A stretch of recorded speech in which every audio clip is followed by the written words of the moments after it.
কোনো বোন এবং দিদি যেন কোনো সমস্যায় না পড়ে, আর সেই ভাবনা থেকে এক অনন্য আবিষ্কার করেছিল বীরভূমের বছর 10-এর অনুরাগ মজুমদার ওরফে ইমন। একটি আরএল ডিভাইস তৈরি করে বিজ্ঞান জগতে কার্যত চমক লাগিয়ে দিয়েছিল ইমন। বীরভূমের লাভপুরের বিডিও অফিস পাড়ার ইমন স্থানীয় পশ্চিম কাঁদিপুর জুনিয়র হাই স্কুলের 6ষ্ঠ শ্রেণীর ছাত্র। তার বাবা মুক্তিশ্বর মজুমদার পেশায় গ্রাফিক্স ডিজাইনার এবং তার মা সঙ্গীতা মজুমদার একজন বেসরকারি স্কুলের কম্পিউটার শিক্ষিকা। পারিবারিক সূত্রের খবর, ছোট থেকেই ইমনের পদার্থ বিজ্ঞানের উপর বেশি ঝোঁক। ইমন শুধুমাত্র মেয়েদের রক্ষা কবচ তৈরি করেছে তাই নয়, বিশ্ব রেকর্ডের থেকে কম সময়ে বিজ্ঞানে প্রিডিক্টেবল ঝরঝর করে বলতে পারে। ইমনের মা বাবা জানান, ইমন ছোট থেকেই বিজ্ঞান মনস্ক। খেলার ছলে সে বিভিন্ন বিজ্ঞানের জিনিস তৈরি করে থাকেন।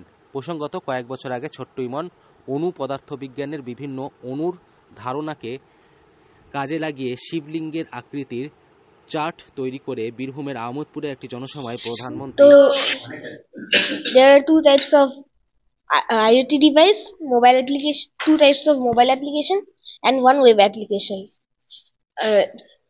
The two IoT devices are RL device and the RL alert box.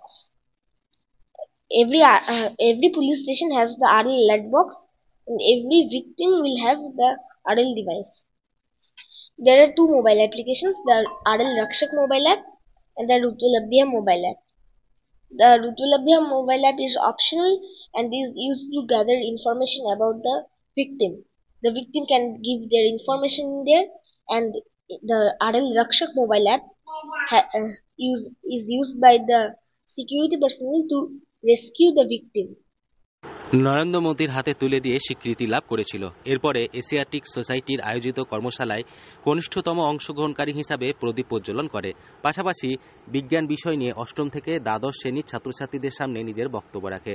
তবে কিভাবে ব্যবহার করা হয় এই যন্ত্র, ইমন জানান, 2টি অ্যাপ, একটি ওয়েব অ্যাপ্লিকেশন এবং 2টি ডিভাইস দিয়ে তৈরি করা হয়েছে ব্যবস্থাটি। কেউ কোথাও কোনো বিপদে পড়লে ওই ব্যবস্থার সাহায্যে ক্ষুদ্রাকৃতি যন্ত্রের মাধ্যমে পুলিশের কাছে পৌঁছে যাওয়া যাবে।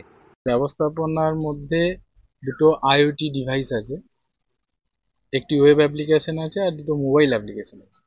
এই চিন্তাটা ওর প্রথম আসে যখন ওর বোন হয়, আজ থেকে 18 মাস আগে। এই প্রজেক্টের উপর 18 মাস ধরে কাজ করছে। তো তখন নারী সুরক্ষা নিয়ে, বা ওর বোন যদি হারিয়ে যায় তাহলে কিভাবে বোনকে খুঁজে পাওয়া যাবে, এই ধরনের একটা দুশ্চিন্তা থেকে ও নেটে সার্চ করতে লাগে। মানে ও পড়াশোনাটা সম্পূর্ণ নেট বেসিসেই করে এখনো অবধি। তো বইটইও পড়ে, তো সার্চ করে দেখে যে এই ধরনের একটা হয়। তারপরে তার মধ্যে কিছু বাগ খুঁজে পায় যে এর মধ্যে আছে। এই করতে করতে প্রায় 1 বছর 14 মাসের মাথায় সে পুরো জিনিস। যন্ত্রটির এমার্জেন্সি বাটনে চাপ দিলেই বিপদগ্রস্ত ব্যক্তি সেখানে আক্রান্ত সংশ্লিষ্ট সে এলাকার থানার বিপদ সংকেত অ্যালার্ম বেজে উঠবে। থানার কর্তব্যরত অফিসার কম্পিউটার ওয়েব অ্যাপ্লিকেশনটি খুলে বিপদগ্রস্ত ব্যক্তির অবস্থান দেখতে পাবেন। বীরভূম থেকে সৌভিক রায় রিপোর্ট, লোকাল 18 বাংলা।